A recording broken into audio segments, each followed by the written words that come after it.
হরিচরণ রায়ের নাম শুনলেই গ্রামটা একটু চুপ হয়ে যেত। এই চুপ থাকাটা সম্মানের ছিল না, ভয়ের ছিল। সে ছিল এই অঞ্চলের সবচেয়ে বড় জমিদার।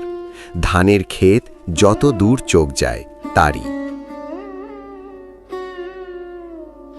পুকুর, বাগান, খাল, এমনকি গ্রামের পাশের ছোট বনটুকুও তার নামে লেখা।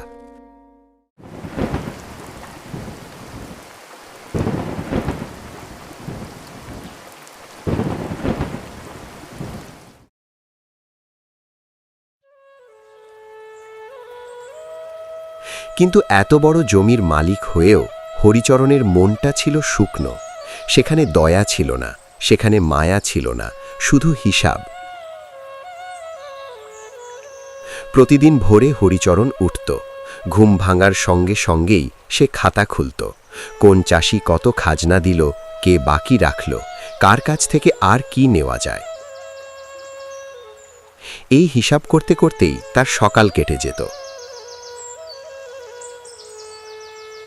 তার বাড়িটা ছিল গ্রামের একেবারে মাঝখানে। পাকা দালান, লোহার গেট, দুটো পাহারাদার। এই বাড়িতে ঢোকার সময় মানুষের পা কাঁপত, কারণ এখান থেকে কেউ হাসি মুখে বের হতো না। গ্রামের মানুষ জানত হরিচরণের কাছে গেলে কিছু না কিছু হারিয়েই ফিরতে হবে। এই গ্রামে গফুর নামে এক চাষি ছিল। লোকটা খুব সাধারণ, নিজের কোনো জমি নেই। হরিচরণের জমিতেই চাষ করে সংসার চালায়। তার ঘরে স্ত্রী আর দুইটা ছোট ছেলে। এই বছর বর্ষা একটু বেশি হয়েছিল। টানা বৃষ্টিতে ক্ষেত ডুবে যায়, গফুরের ধান পচে যায়, ঘরে চাল শেষ হয়ে আসে। তবু খাজনার দিন এলে সে হরিচরণের বাড়ির দিকে যায়, হাত খালি। হরিচরণ তাকে দেখে ভ্রু কোচকায়। খাজনা? গফুর মাথা নিচু করে বলে, মালিক, এবার ফসল। হরিচরণ কথা শেষ করতে দেয় না। ফসল আমার সমস্যা না। তার গলা ঠান্ডা, কিন্তু কথাগুলো ধারালো। খাজনা না থাকলে গরু নিয়ে যাও। গফুরের চোখে পানি এসে যায়। এই গরুই তার শেষ সম্বল। তবু সে কিছু বলে না, কারণ এই গ্রামে কথা বলার অধিকার সবার নেই। দিন যায়, একজনের পর একজন চাষি খাজনা দিতে হিমশিম খায়। কেউ গরু হারায়, কেউ ঘরের জিনিস। হরিচরণের গোলা ভরে ওঠে, ধান, চাল, টাকা। কিন্তু গ্রামে মুখে হাসি কমে যায়। একদিন হরিচরণ অসুস্থ হয়। হঠাৎ শরীর কাঁপে, রাতে ঘুম আসে না। ডাক্তার আসে, ওষুধ দেয়, কিন্তু মনটা শান্ত হয় না। চোখ বন্ধ করলেই সে গফুরের মুখ দেখতে পায়।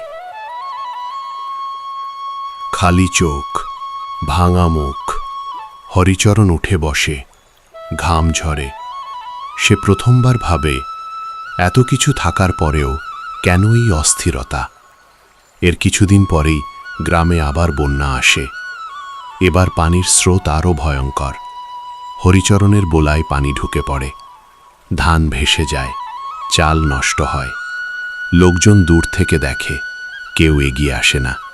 কারণ বিপদের সময় যাকে ডাকা হয় সে আগে ডাক শুনেছিল কিনা এই হিসাব মানুষ রাখে। হরিচরণ সাহায্য চায়, কিন্তু গ্রাম নীরব। এই নীরবতা তার বুকের ভেতর ঢুকে যায়। গফুর আসে, চুপচাপ। সে কিছু না বলে পানির পথ আটকাতে সাহায্য করে। হরিচরণ অবাক হয়ে তাকায়। গফুর বলে, মানুষ মানুষকে ছাড়া বাঁচতে পারে না মালিক। এই কথাটা হরিচরণের ভেতরে কোথাও গিয়ে লাগে। সে প্রথমবার মাটির দিকে তাকায়। তার এত জমি, কিন্তু এতদিন সে মাটির মানুষদের দিকে তাকায়নি। বন্যার পর হরিচরণ বদলাতে শুরু করে।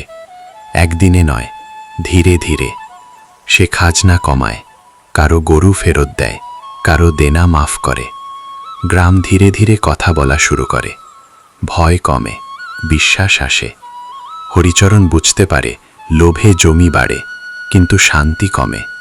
আর মানুষ থাকলে জমির দরকার হয় না, মনটাই বড় হয়।